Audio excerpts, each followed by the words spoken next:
Cerita ini berlatar tahun 1986.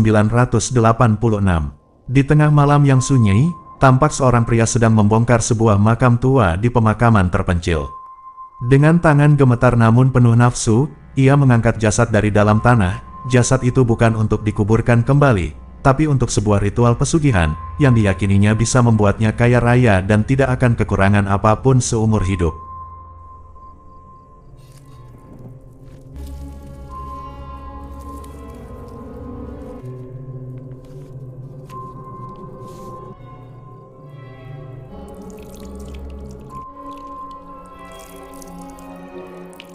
Tanpa disadari, di balik celah pintu rumah yang tak jauh dari lokasi, sepasang mata kecil sedang mengintip. Anak perempuan, anak kecil itu masih polos dan belum tahu apa-apa, menyaksikan langsung bagaimana sang ayah menatap jenazah itu, yang perlahan seperti membuka mata dan menatapnya balik.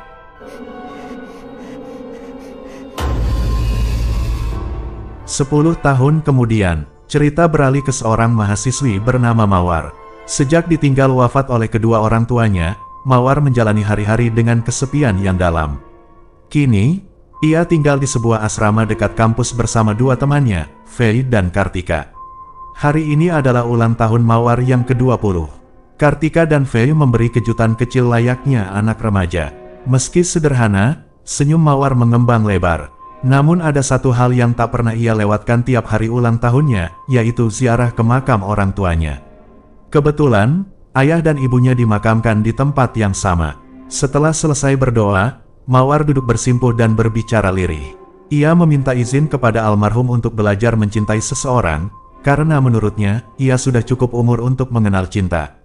Tiba-tiba, terdengar suara alunan angklung dari arah pepohonan. Mawar menoleh cepat, tapi tak ada siapa-siapa, hanya angin sore yang berembus kencang. Ia buru-buru pamit dari sana, namun sempat merasa seperti ada seseorang yang memperhatikannya dari kejauhan.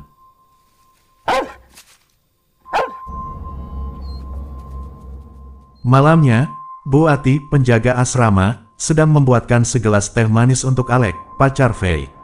Tak lama kemudian, Mawar pulang ke asrama dengan wajah gembira. Kartika dan Faye sempat bingung karena ekspresinya begitu cerah. Mawar pun bercerita bahwa dalam perjalanan pulang tadi, ia berkenalan dengan seorang pria, dan kemungkinan besar pria itu akan menjadi pacarnya. Kartika ikut senang mendengarnya. Mawar akhirnya tak sendiri lagi. Malam itu, di dalam kamarnya, Mawar membuka sebuah kotak kayu kecil. Di dalamnya ada sebuah pita berwarna merah yang terlihat antik. Ia mengikatkan pita itu ke rambutnya, dan sejak saat itulah, keanehan mulai terjadi.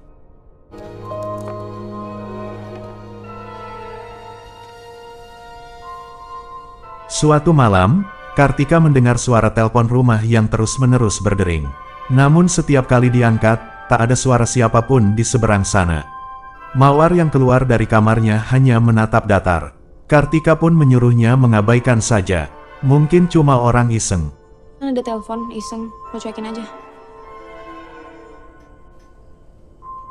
Keesokan paginya, Mawar dan Faye berangkat ke kampus bersama. Mawar masih memakai pita merah itu.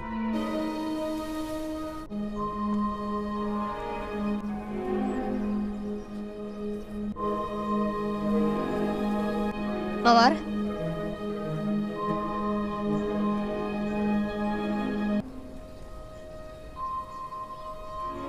Itu selingkuhannya. Apaan sih, Mawar? Saat malam tiba, semua penghuni asrama sudah berkumpul di ruang makan untuk makan malam bersama. Tapi Mawar tak kunjung datang. Karena kelaparan, mereka akhirnya makan tanpa menunggunya. Malam makin larut, Bu Ati keluar ke halaman untuk membuang sampah. Tapi saat membuka kantong plastik, ia terkejut. Di dalamnya seperti ada kepala pocong. Tapi ketika dicek lagi, ternyata hanya sampah biasa. Mungkin cuma halusinasi karena kelelahan.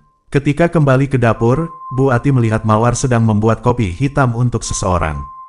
Mawar berkata itu untuk pacar barunya. Bu Ati pun memperingatkan, jangan sampai tamunya pulang terlalu malam, karena gerbang asrama akan dikunci. Untuk tamu saya.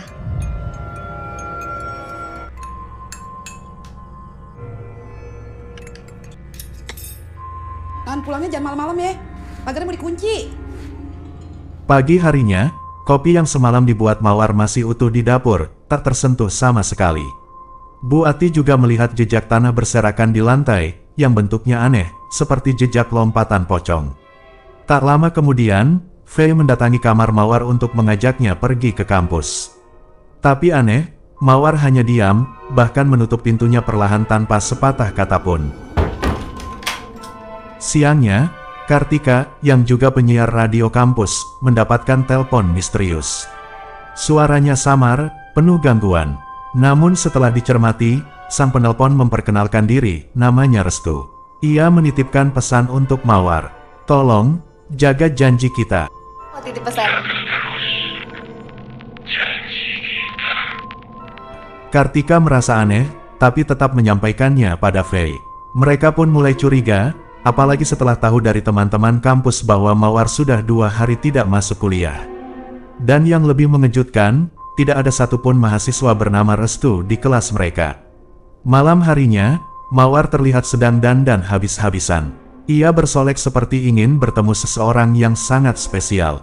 Sementara itu, Fei yang sedang mengedit rekaman tugas mendengar suara aneh dalam hasil audionya.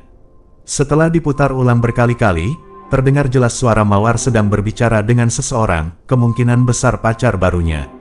Fei pun segera mencari Mawar. Ia menemukannya berdiri di halaman depan, sendirian. Saat ditanya, Mawar hanya diam dan tersenyum kosong. Aku janji akan ikuti Mas kemanapun. Kamu ngobrol sama siapa tadi? Pintu depan udah dikunci. Itu.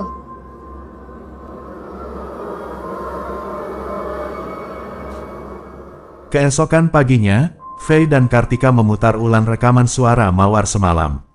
Di sana terdengar Mawar berkata, "Aku akan selalu ikut Mas Restu, kemanapun dia pergi." Ucapan itu membuat mereka yakin, Restu bukan pria biasa. Mungkin dia bukan manusia sama sekali. Kartika berinisiatif mencari tahu. Ia menemukan 3 orang bernama Restu di kampus, tapi semuanya tidak cocok. Restu pertama anak sastra, tapi sudah punya pacar. Restu kedua bernama Restu Wulandari, jelas seorang perempuan. Restu ketiga sudah di-DO dari kampus dan tidak mungkin berhubungan dengan Mawar. Lalu, siapa sebenarnya Mas Restu? Beberapa hari kemudian, mereka mendengar tentang Lina, seorang mahasiswi yang dikenal memiliki indera keenam. Fei lalu menemui Lina dan menceritakan perubahan sikap Mawar sejak mengenal pacar barunya. Lina hanya bertanya satu hal, apakah Mawar sempat mengalami kejadian aneh sebelum atau sesudah ziarah ke makam orang tuanya. Fei pun teringat, hari itu, ia sudah memperingatkan Mawar untuk tidak pergi karena sudah menjelang maghrib. Dan parahnya, Mawar sedang datang bulan saat itu. Lina menduga, Mawar ketempelan makhluk halus saat ziarah. Ia menyarankan Fei untuk mencari benda mencurigakan di kamar Mawar, kemungkinan besar benda itu adalah perantara antara Mawar dan makhluk tersebut. Fei kemudian meminjam kunci kamar Mawar dari Bu Ati, dengan alasan ingin mengambil barang yang tertinggal dan sudah izin sebelumnya. Setelah berhasil masuk, Fei menemukan sebuah kotak kayu di atas meja rias. Di dalamnya cuma ada pita merah. Saat hendak menyentuhnya, tiba-tiba Mawar muncul di belakangnya. Ia menatap tajam dan langsung marah. Fei pun meminta maaf, dan berkata bahwa ia hanya ingin tahu kebenaran tentang sosok pacarnya itu. Mawar tak menerima alasan apapun. Ia memperingatkan Fei agar tidak ikut campur dalam urusannya lagi. Dia siapa? Latar belakangnya kayak gimana? Gak usah ikut campur. Kamu gak kenal dia. Melati kenal nggak? Buat apa bawa Melati?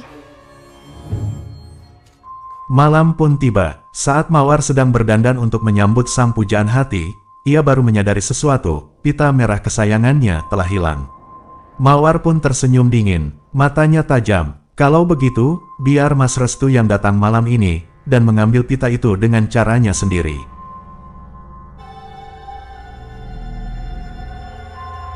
Di malam yang sepi, Kartika sedang sendirian di kamar, tiba-tiba pintunya tertutup sendiri dengan bunyi keras. Tidak ada angin, tidak ada orang, hanya udara dingin yang mendadak menyergap. Kartika mencoba tetap tenang, namun bulu kuduknya sudah berdiri. Sementara itu, di kamar mandi asrama, salah satu penghuni bernama Donna sedang mencuci wajah. Tapi saat hendak mengelap muka dengan tisu, benda itu berubah menjadi kain kafan. Donna sontak berteriak panik dan lari terbirit-birit. Di lorong asrama, Faye berjalan menuju kamar Kartika untuk membahas soal pita merah yang ditemukan siang tadi. Tapi sebelum sampai, ia dihentikan oleh sesuatu yang tak terlihat. Lorong itu mendadak gelap, dan suara bisikan aneh mulai terdengar di telinganya, "Jangan ganggu, dia milikku."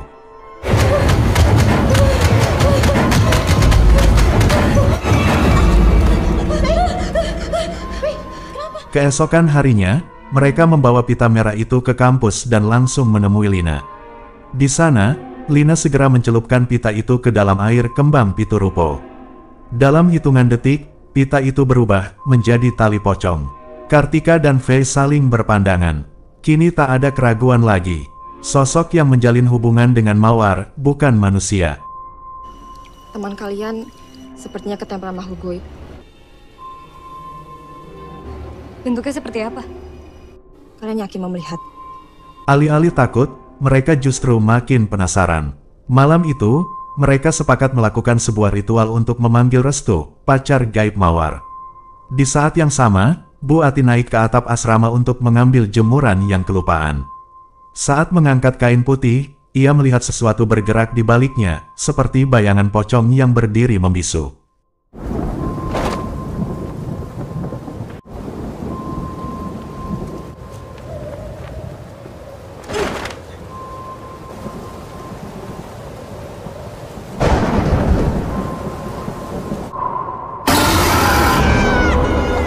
Para penghuni asrama datang menenangkan, namun Mawar justru acuh. Ia hanya tersenyum tipis dan berkata, "Kalau kalian benar-benar ingin bertemu Mas Restu, tunggulah sampai tengah malam." Kalau kalian mau ketemu dia, malam ini dia datang.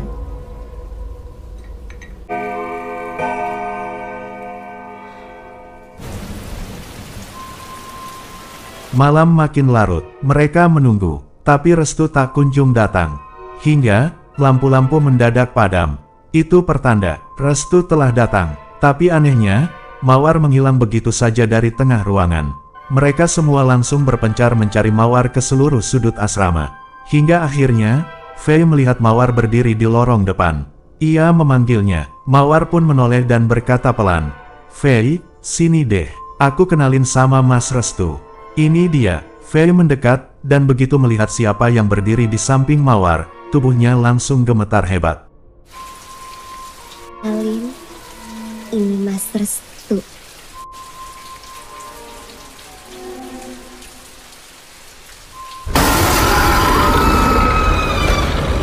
Sosok Restu adalah pocong, berwajah rusak, matanya melotot, tubuhnya terbungkus kain kafan kumal yang berlumur tanah. Faye menjerit dan lari ke arah teman-temannya. Namun, mereka semua sudah melihatnya juga. Jarene mau ketemu Mas Restu.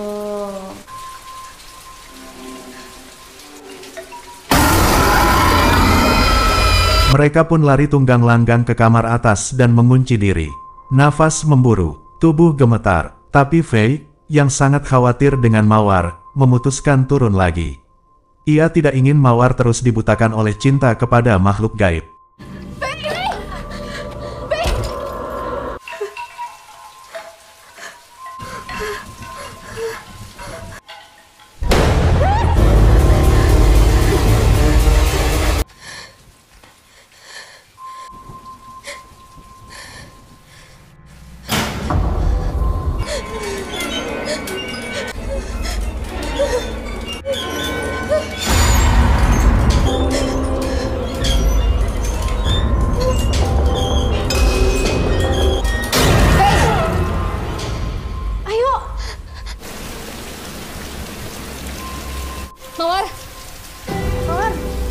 Mereka menemukan Mawar berdiri di halaman, di bawah hujan deras, dengan wajah kosong dan tubuh gemetar. Mereka membawanya masuk, tapi Mawar mengamuk. Ia menjerit ingin kembali bersama Mas Restu. Tubuhnya melayang di udara.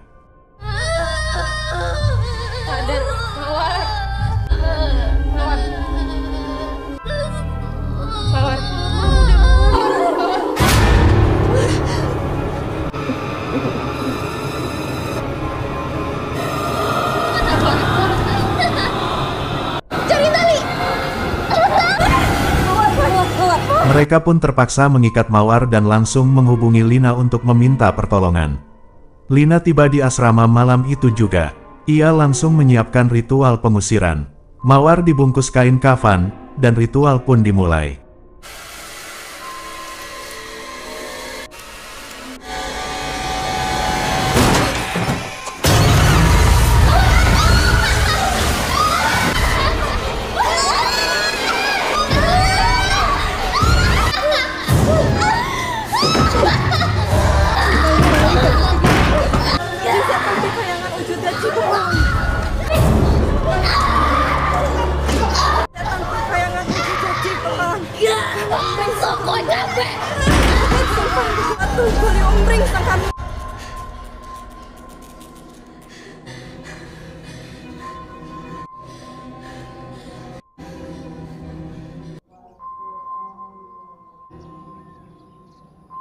Pagi menjelang, Fei adalah orang pertama yang menyadari Mawar menghilang. Mereka panik dan tak punya pilihan, selain menghubungi satu-satunya keluarga Mawar yang masih hidup, yaitu Melati, adik kandung Mawar. Setelah diberi penjelasan, Melati menyarankan mereka mencari Mawar ke rumah lama orang tuanya. Rumah itu sudah lama terbengkalai, namun mungkin saja Mawar kembali ke sana. Mereka pun berangkat bersama Alex. Setibanya di sana, rumah itu terlihat suram. Mereka mulai menyusuri tiap sudut ruangan hingga perhatian mereka tertuju pada satu kamar yang dipenuhi tumpukan barang.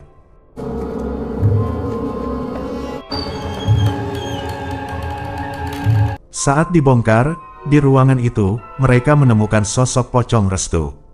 Di sekelilingnya terdapat jimat dan sesajen. Lina langsung tahu, orang tua Mawar pernah melakukan pesugihan pocong. Ritual ini mengikat arwah Restu, dan membuatnya mengikuti garis keturunan hingga 1000 tahun ke depan. Restu bukan menempel pada Mawar. Ia memang dikirim untuk menjaganya. Satu-satunya cara untuk menghentikan ini adalah mengembalikan Restu ke liang kuburnya. Bapakmu yang sudah mengambil jenazah ini. Tidak mungkin, Mbak. Tidak mungkin.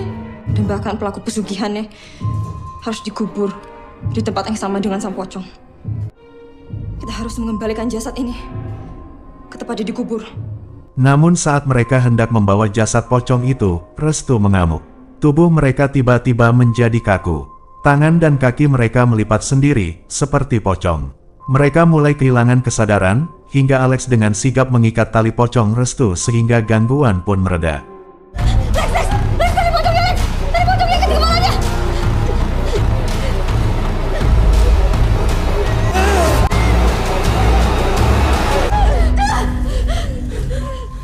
Mereka lalu menyeret tubuh Restu menuju kuburan asalnya.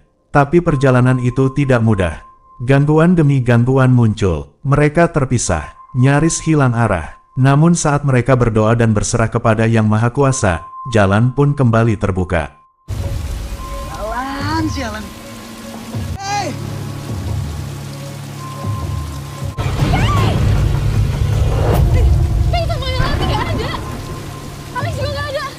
Kenapa gue ditinggal sendirian sih sama Poci?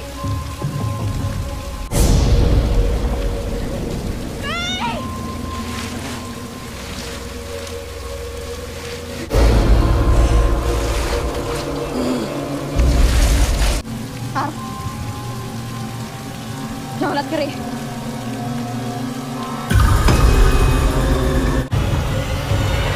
Kita harus cari kemana lagi, Mbak? Jangan terus.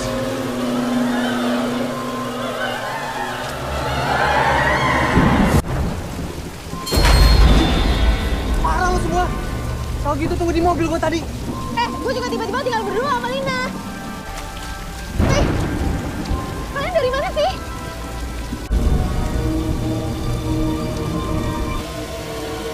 Kita ke makam orang tua kamu. Di sana. Akhirnya mereka sampai ke makam Restu. Namun saat menggali liang itu, mereka menemukan sesuatu yang tak terduga. Di dalamnya, ada jasad ayah dan ibu Mawar. Tak ada ruang lain, Restu harus dikuburkan di tempat itu juga. Mereka menggali lebih dalam, dan di bawah tanah itu, Mawar ditemukan masih hidup, namun tak sadarkan diri.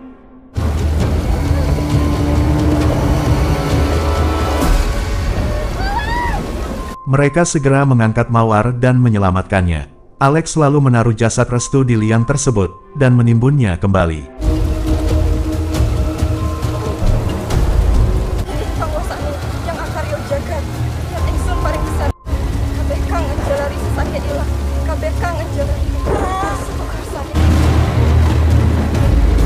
Buka dulu talinya, tali pocongnya. Tali sakit hilang, kabeh kangen jalari pemulung lembur jangan.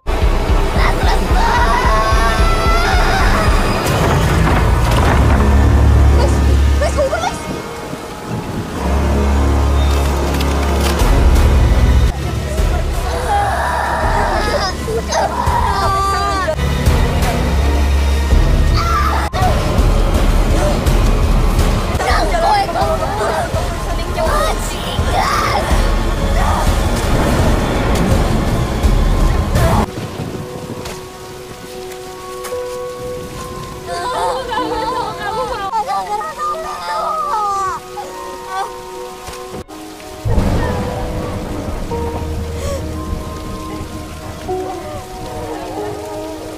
Seketika, semua gangguan pun berhenti.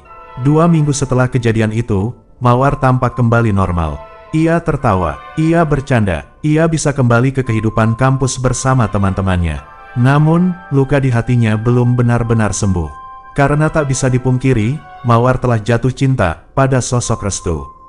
Cinta yang mustahil, cinta antara manusia dan makhluk gaib. Dan seperti kata orang bijak, kalau sudah cinta, tai kucing pun terasa coklat.